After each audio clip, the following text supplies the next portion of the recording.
এই ভিডিঅ'ত এনে এক ৰহস্যময় হত্যাকাণ্ডৰ বিষয়ে আলোচনা কৰিম যি হত্যাকাণ্ডত যিজন ব্যক্তিক 14 বছৰীয়া কিশোৰীৰ হত্যা কৰিছিল বুলি সন্দেহ কৰা হৈছিল প্ৰথমে সেইজন ব্যক্তিকে কোনোবাই হত্যা কৰি থৈ গৈছিল পাছত উপায় নাপায় পিতৃ-মাতৃকে সেই কন্যাৰ হত্যাকাৰী বুলি ঘোষণা কৰা হৈছিল কি আছিল সেই ডবল হত্যাকাণ্ডৰ ৰহস্য যি আজি 16 বছৰৰ পাছতো সমাধান কৰিব পৰা নাই আৰুচি তলৱাৰ যি 1994 চনত জন্মগ্ৰহণ কৰিছিল তেওঁৰ পিতৃ-মাতৃ ৰাজেশ আৰু নুপুৰ দুয়ো ডেন্টিষ্ট আছিল যিয়ে উত্তৰ প্ৰদেশৰ নয়ডা যি দিল্লীৰ ওচৰত ক্লিনিক চলাইছিল ব্যক্তিগত জীৱনৰ ব্যস্ততাৰ কাৰণে তেওঁলোকে ঘৰত 45 বছৰৰ হেমৰাজ নামৰ গৃহ সহায়ক নিযুক্তি কৰিছিল যিয়ে ঘৰৰ কাম-কাজৰ লগতে পৰিয়ালৰ যত্ন লোৱা কাম কৰিছিল 15 মে 2008 গভীৰ নিশা আৰুচিৰ বন্ধু অনমোলে আৰুচিক কল কৰিছিল অনমোল আৰুচিৰ ভাল বন্ধু সি সঘনাই আৰুচিক কল কৰি থাকে সাধাৰণতে আৰুচি দীৰ্ঘ সময়লৈকে ফোনত সক্ৰিয় হৈ থাকে কিন্তু সেই ৰাতি 9টা বজাৰ পাছত সি ইনএক্টিভ আছিল আৰু সেইবাবে অনমোলে ভাবিলে সেইদিনা আৰুচি সোনকালে শুই গ'ল বুলি পাছদিনা 16 মে 2008 পুৱা 6টা বজাত তৰৱালৰ ঘৰত ৰাতিপুৱাৰ ভাগৰ সকলোবোৰ কাম কৰা গৰাকী তাইৰ নাম ভাৰতী সি ঘৰৰ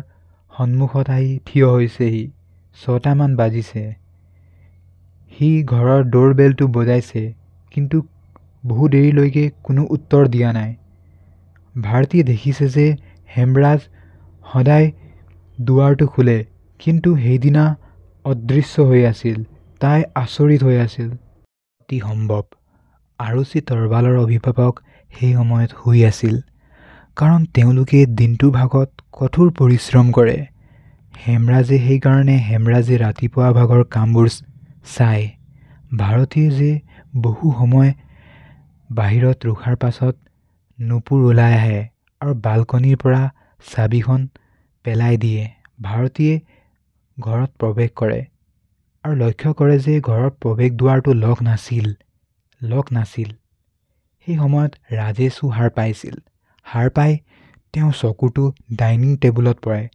তাত তেওঁ দেখে যে মদৰ বটল পৰি আছে ঠিক সেই সময়তে নুপুৰ আৰুচি ৰুমত প্ৰৱেশ কৰে নুপুৰে দেখে যে আৰুচি মৃতভাৱে বিচনাত পৰি আছে ডিঙিটো কটা আছে চাকুৰ দ্বাৰা ৰক্ত আৱৰি আছে দুয়ো আৱেগিকভাৱে ভাঙি পৰে হুলস্থুলৰ সৃষ্টি হয় পুলিচ 7টা মান বজাত ঘটনাস্থলীত উপস্থিত হয় সেই সময়ত সেই স্থানত বহু মানুহ ইতিমধ্যে জমা হৈ গৈছিল সেইকাৰণে ঘটনাস্থলীৰ সকলো এভিডেন্সবোৰ উথুল-মুথুল হৈ গৈছিল নুপুৰ আৰু ৰাজেশে সেই সময়ত পুলিচক কৈছিল চুৱক হেমৰাজে কি কৰিলে চুৱক হেমৰাজে আমাৰ জীয়েকক মাৰি পেলালে মোৰ জীয়েকক মাৰি পেলালে হয় হেমৰাজো সেই সময়ত অদৃশ্য হৈ আছিল পুলিচো মূল অভিযুক্ত হেমৰাজ বুলি তদন্ত আৰম্ভ কৰিছিল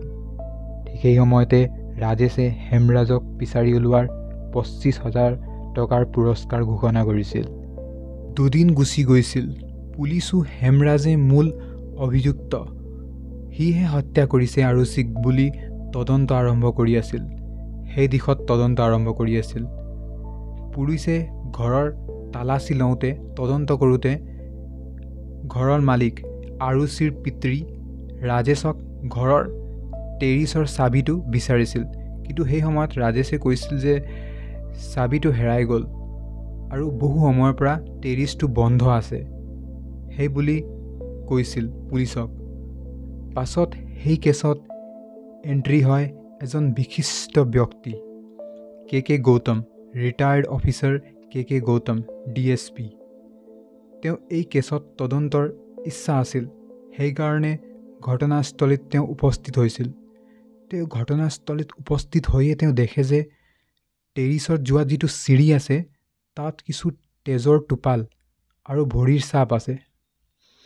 তেওঁ তৎক্ষণাতে পুলিচৰ দলক কয় যে টেৰিছৰ লকটো ভাঙিবলৈ আদেশ দিয়ে। যেতিয়া টেৰিছৰ লকটো ভাঙি টেৰিছত প্ৰৱেশ কৰে তেতিয়া এটা মৃতদেহ উদ্ধাৰ হয় টেৰিছত। সেই মৃতদেহটো সম্পূৰ্ণ গলি গৈছিল, পচিব ধৰিছিল। ফলত মৃতদেহটো কাৰ সেইটো চিনাক্তীকৰণ কৰা অতি অসুবিধা হৈ গৈছিল। পাছত সেই মৃতদেহটো হেমৰাজ বুলি চিনাক্তীকৰণ কৰা হ'ল। এতিয়ালৈকে যি হেমৰাজক হত্যাকাৰী বুলি ধৰা হৈছিল, এতিয়া সেই হেমৰাজে কোনোবাই হত্যা কৰি থৈ গৈছিল। এতিয়া পুলিচৰ কাৰণে কেছটো আৰু জটিল হৈ গৈছিল। এতিয়া মই যিবোৰ তথ্য কৈ যাম সেইটো CBI সংগ্ৰহ কৰা তথ্য তথা আৰুচিৰ মাক দেউতাকৰ ভাষ্যৰ মতে এতিয়া আৰুচিৰ সেই হত্যাৰ ৰাতি কি হৈছিল, সেই 15 মে তাৰিখে কি হৈছিল। 15 মে তাৰিখে গধূলি আৰুচিৰ মা দেউতা কামৰ পৰা ঘৰত উভতি আহিছিল আৰু লগতে ডিনাৰ কৰিছিল একেলগে ফেমিলি বহি। সেই সময়ত হেমৰাজো নিজৰ সদায় কৰ্মত ব্যস্ত আছিল। ডিনাৰ কৰি অহা 24 তাৰিখে মানে আৰুচিৰ বাৰ্থডে আছিল। সেইকাৰণে মাক দেউতাকে আগতীয়াকৈ আৰুচিক বাৰ্থডে ছাৰপ্ৰাইজ দিয়া সিদ্ধান্ত কৰে। এক্সাইটমেণ্টৰ কাৰণে তেওঁ এটা ডিজিটেল কেমেৰা আৰুচিক দিয়ে আৰু তেওঁ ফেমিলি মিলি কিছু ফটোও ক্লিক কৰে। আৰু এতিয়া মা দেউতা নিজৰ ৰুমত শুবলৈ যায় আৰু আৰুচি নিজৰ ৰুমত শুবলৈ যায়। ৰুমটো একেলগত আছে, ওচৰে পাজৰে ৰুমটো আছে।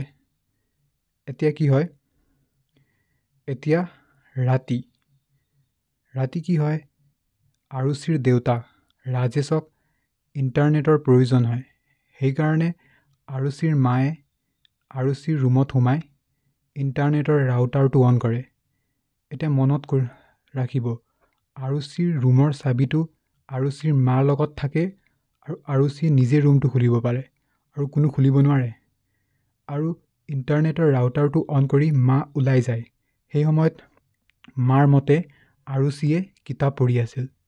কিন্তু পুলিচক যেতিয়া সোধা পোছাত মায়ে কয় যে সেই সময়ত তেওঁ আৰুচিৰ দুৱাৰটো বন্ধ কৰিলে নাই সেইটো তেওঁ মনত নাই।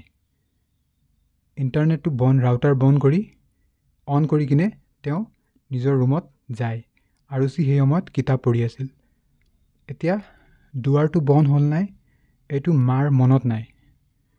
তাৰপিছত 12টা বজাৰ মানলৈকে দেউতা ৰাজেশে ইণ্টাৰনেট ইউজ কৰে। তাৰপিছত তেওঁ শুই যায়। সেই 12টাৰ পৰা 1টা বজাৰ ভিতৰত সেই ৰহস্যময় ঘটনাটো সংঘটিত হৈছিল। ইয়াৰ পাছত কেছটো আনক্লিয়াৰ আছে।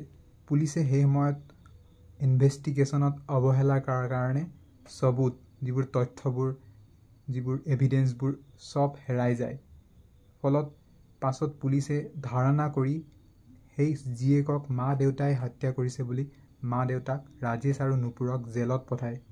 পাছত CBI এনেবোৰ ধাৰণা ওলায় কি হেমৰাজৰ বন্ধুবোৰ ৰাতি আহি মদৰ পাৰ্টি কৰি আৰুচিৰ লগত অপব্যৱহাৰ কৰে, ফলত আৰুচিক হত্যা কৰে, তেনেধৰণৰ ধাৰণা ওলায়।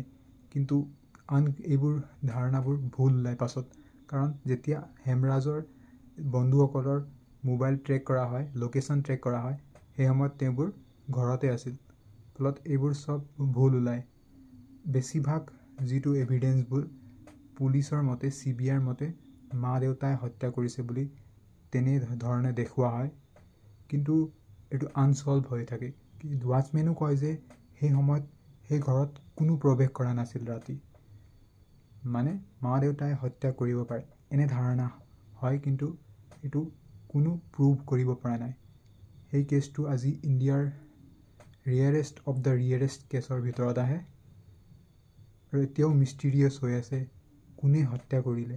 কোনোবাই বাহিৰৰ মানুহ আহি হত্যা কৰি গুচি গ'লনে?